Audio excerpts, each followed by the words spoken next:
বন্ধুরা, বাংলা ভুরিভোজে সবাইকে স্বাগত। আজকে আমি চিকেনের একটি রেসিপি নিয়ে হাজির হয়েছি। Chicken gravy recipe dhaba style. মাংসের মধ্যে মুরগির মাংস সবচাইতে সুস্বাদু এবং সবচাইতে বেশি স্বাস্থ্যসম্মত। আজকে আমরা একটি সুস্বাদু মুরগির মাংস রান্নার রেসিপি শেয়ার করছি। তাহলে বন্ধুরা, আর দেরি না করে রান্নার দিকে এগোনো যাক। প্রথমে আমি উইথ বোন চিকেন নিয়েছি।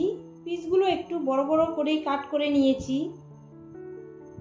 এবার এটাকে পরিমাণ অনুযায়ী নুন আর 1 টেবিল চামচ ভিনিগার দিয়ে ভালো করে মেখে নেব। আমি কিন্তু উইথ বোন চিকেন নিয়েছি। উইথ বোন চিকেন দিয়ে এই রান্নাটা বেশি ভালো হয়। এবার এটাকে 15 থেকে 20 মিনিট ঢেকে রাখবো। আর এখানে আছে 700 গ্রাম চিকেন। 15 মিনিট পর 1 চা চামচ হলুদ গুঁড়ো দিয়ে আবারও মেখে আধ ঘন্টার জন্য রেখে দেব। এতে করে মাংসের পিসগুলো সফট এবং জুসি হবে। তারপর কড়াইতে বেশ খানিকটা সর্ষের তেল দিয়ে দিলাম, প্রায় 4 টেবিল চামচের মতো।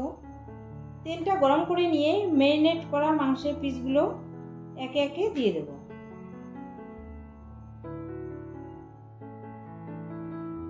একেবারে সম্পূর্ণ মাংসের পিসগুলো দিয়ে দিলাম। এবার উল্টে পাল্টে এদিক ওদিক করে ভেজে নেব। খুব বেশি ভাজবো না, মানে সাঁতলে নেব। এরকমটা ভেজে নিলেই হবে। সাঁতলে নেওয়া হয়ে গেছে। এবার পিসগুলোকে একটা পাত্রে তুলে নেব। তারপর ফোড়নের জন্য 1 চা চামচ গোটা জিরে, 15-16টা গোলমরিচ, 3টে ছোট এলাচ, একটা দারচিনি স্টিক, 3টে লবঙ্গ, 1/2 চা চামচ জয়িত্রী ফুল, একটা বড় এলাচ আর 2টো তেজপাতা, সমস্ত গোটা মশলা দিয়ে এবার ফোড়নটা কয়েক সেকেন্ড ভেজে নেব। আর তেজপাতাটা দুভাগ করে দিয়ে দিলাম।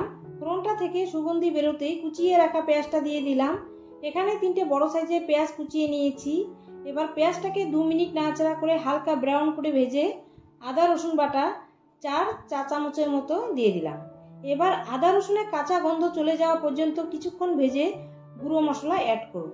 এক এক করে গুঁড়ো মশলা দেব আর কষাবো। প্রথমে হলুদ গুঁড়ো দিয়ে দিলাম 1 চা চামচ আর 1.5 চা চামচ কাশ্মীরি লঙ্কার গুঁড়ো।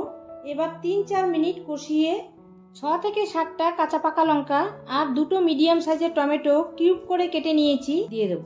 তারপর টমেটোটা নরম হওয়ার জন্য স্বাদ অনুযায়ী নুন দিয়ে দেব। আর নুনটা কিন্তু বুঝে দিতে হবে, যেহেতু মাংস ম্যারিনেট করার সময় নুন দেওয়া হয়েছিল। এবার কিছুক্ষণ কষাতে হবে। টমেটো একদম নরম হয়ে গেছে। এবার আমি দিয়ে দেব ধনে গুঁড়ো 1.5 চা চামচ আর লঙ্কার গুঁড়ো 1.5 চা চামচ। আবারও মিনিট 5 কষিয়ে নেব। আর রান্নাটা কিন্তু মিডিয়াম আঁচেই করতে হবে। এবার গ্যাসের ফ্লেমটা লোতে রেখে 3 টেবিল চামচের মতো টক দই ফেটিয়ে রেখেছিলাম দিয়ে দিলাম। এবার কিছুক্ষণ নাড়িয়ে চাড়িয়ে ভালো করে মিশিয়ে কষিয়ে নেব। তারপর 1/2 চা চামচ গরম মশলা গুঁড়ো, 1 চা চামচ চিকেন মশলা আর 1/2 চা চামচ কসুরি মেথি দিয়ে কিছুক্ষণ কষিয়ে নেব। এই বিশেষ বিশেষ মশলাতেই চিকেনের এক একটা রেসিপি রেস্টুরেন্ট স্টাইলে তৈরি হয়। মশলাটা কষাতে কষাতে যখন দেখবেন তেল ছাড়তে শুরু করছে, সাঁতলে নেওয়া চিকেনের পিসগুলো দিয়ে দেব।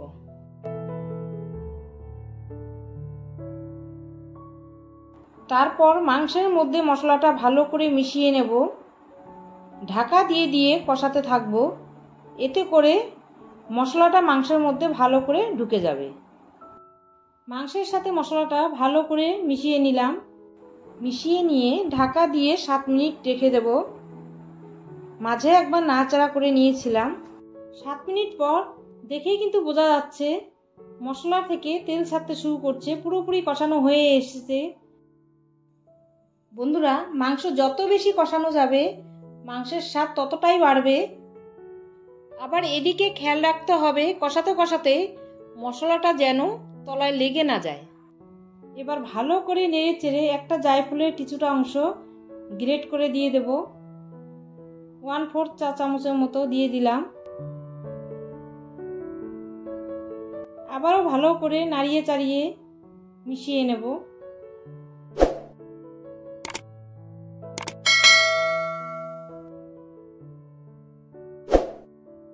এবার গ্রেভির জন্য 1 কাপ আর হাফ কাপ জল দিয়ে দেব, মানে 1.5 কাপ জল দিয়ে দিলাম। এবার ঝোলের সাথে মিশিয়ে 5 মিনিট ঢাকা দিয়ে রাখবো। বন্ধুরা, এই প্রসেসে একবার চিকেনের রেসিপি বানিয়ে খেয়ে পরে কমেন্ট করে জানাবেন। এক নতুনত্ব, একদম অন্যরকম, অত্যন্ত সুস্বাদু একটা চিকেনের রেসিপি।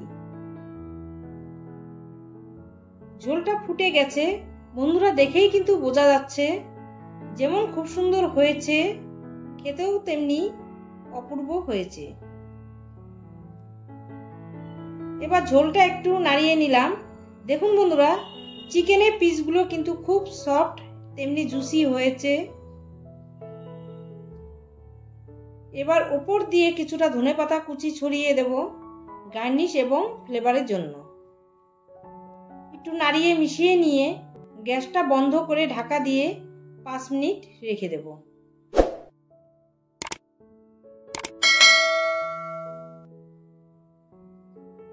5 মিনিট পর chicken gravy recipe almost ready.